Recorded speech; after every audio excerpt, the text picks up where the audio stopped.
शिव, जिन्हें हम अनादि और अनंत मानते हैं। पर एक सवाल है जो हमेशा से मन में कौंधता रहा है कि जिसका ना कोई आरंभ है ना कोई अंत, उसका जन्म भला कैसे हो सकता है।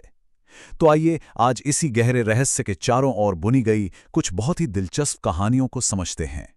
देखिए, यही तो वो विरोधाभास है जिसे आज हम समझने की कोशिश करेंगे। इस एक सवाल ने कई कमाल की कथाओं को जन्म दिया है और हर कहानी हमें एक बिल्कुल ही अलग नजरिया देती है। तो चलिए इस सफर की शुरुआत करते हैं।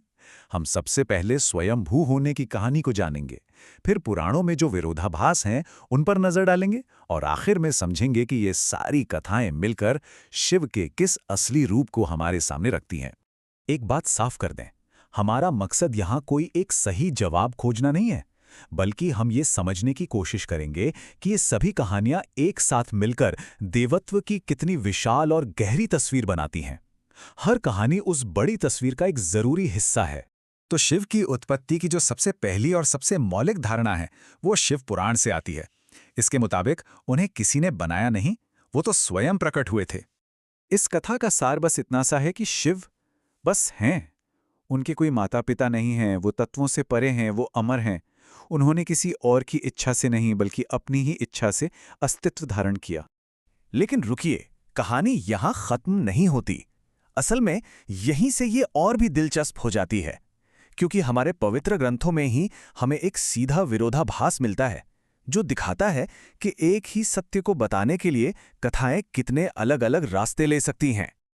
ये बहुत दिलचस्प है ना? देखिए, दोनों ही परंपराएं अपने अपने मुख्य देवता को सृष्टि का स्रोत मानती हैं। जहां विष्णु पुराण कहता है कि शिव की उत्पत्ति भगवान विष्णु के तेज से हुई, वहीं शिव पुराण के अनुसार विष्णु का जन्म ही शिव के शरीर से हुआ था। ये कहानियों का एक सीधा टकराव है। अच्छा, अब एक तीसरी कहानी पर आते हैं।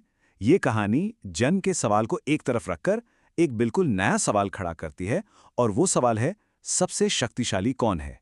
शास्त्रों में एक ऐसा दृश्य मिलता है जहां सृष्टि के रचयिता भगवान ब्रह्मा और पालनकर्ता भगवान विष्णु के बीच इस बात पर बहस छिड़ जाती है कि आखिर दोनों में से श्रेष्ठ कौन है, महान कौन है।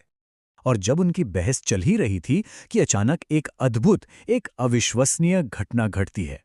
उनके सामने आग का एक ऐसा विशाल स्तंभ प्रकट होता है जिसका ना तो कोई ऊपरी सिरा दिखता है और ना ही कोई निचला। तो दोनों देवता उस स्तंभ का अंत खोजने निकल पड़ते हैं। ब्रह्मा पक्षी का रूप लेकर ऊपर की ओर उड़ते हैं और विष्णु वराह का रूप धरकर नीचे की ओर जाते हैं। युगों तक, जी हां, युगों तक खोजने के बाद भी वो दोनों ही उसका कोई और छोर नहीं खोज पाते। और फिर रहस्य खुलता है। वो अनंत स्तंभ कोई और नहीं, स्वयं महादेव शिव थे। ये कहानी इतने शानदार तरीके से दिखाती है कि शिव की महानता उनकी अनंत अथाह प्रकृति में है, एक ऐसी प्रकृति जिसे मापा ही नहीं जा सकता। चलिए, अब हम उन कथाओं पर ध्यान देते हैं जो शिव की उत्पत्ति को एक ज्यादा व्यक्तिगत और सरल तरीके से हमारे सामने रखती हैं, एक ऐसे बच्चे के रूप में जो सच में पैदा हुआ है। विष्णु पुराण में एक कथा आती है।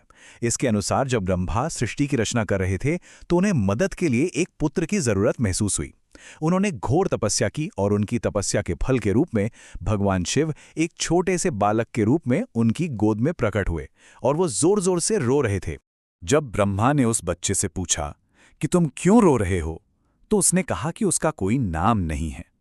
तब ब्रह्मा ने उसका नाम रखा रुद्र, जिसका एक मतलब होता है रोने वाला। पर बच्चा फिर भी चुप नहीं हुआ। इस तरह बच्चे को शांत करने के लिए ब्रह्मा ने उन्हें 107 और नाम दिए और यहीं से उनके कई प्रसिद्ध नामों की स्थापना हुई। पर रुकिए, एक और कहानी है जो इन सभी समीकरणों को पूरी तरह से बदल देती है और पूरे ब्रह्मांड के क्रम को एक बिल्कुल नए नजरिए से हमारे सामने रखती है। श्रीमद् देवी महापुराण के अनुसार एक सर्वोच्च शक्ति है, एक परम सत्ता।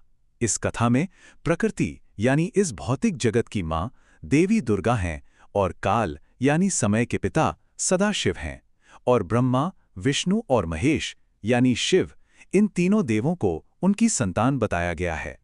तो हमने इतनी सारी अलग अलग कहानियां देखीं। अब इन सभी धागों को एक साथ जोड़ते हैं।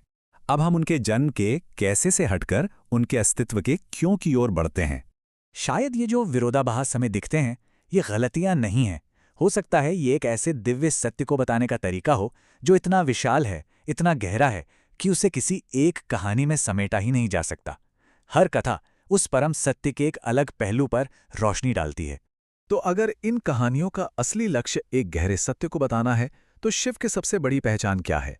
उनकी उत्पत्ति चाहे जैसे भी हुई हो, उनकी सबसे बड़ी भूमिका है प्रथम गुरु की, यानी आदि गुरु की। शिव को ही गुरु शिष्य परंपरा का स्रोत माना जाता है। कहते हैं उन्होंने सबसे पहले अपना ज्ञान अपने 60 शिष्यों को दिया था, जिनमें प्रसिद्ध सप्त ऋषि भी शामिल थे, और फिर यहीं से ज्ञान की ये धारा पूरी दुनिया में फैली। तो असल बात यह है कि शिव का वास्तविक महत्व उनकी अनमोल शिक्षाओं और एक आध्यात्मिक मार्गदर्शक के रूप में उनकी भूमिका में छिपा है। कहानियां तो उनके जन्म के बारे में हो सकती हैं, लेकिन उनका सार, उनका निचोड़ उनके दिए गए ज्ञान में है। हम आपको इसी विचार के साथ छोड़े जाते हैं। ये सवाल सिर्फ शिव के बारे में नहीं है, ये कहानी और सत्य के रिश्ते के बारे में भी है। इस पर जरूर सोचिएगा।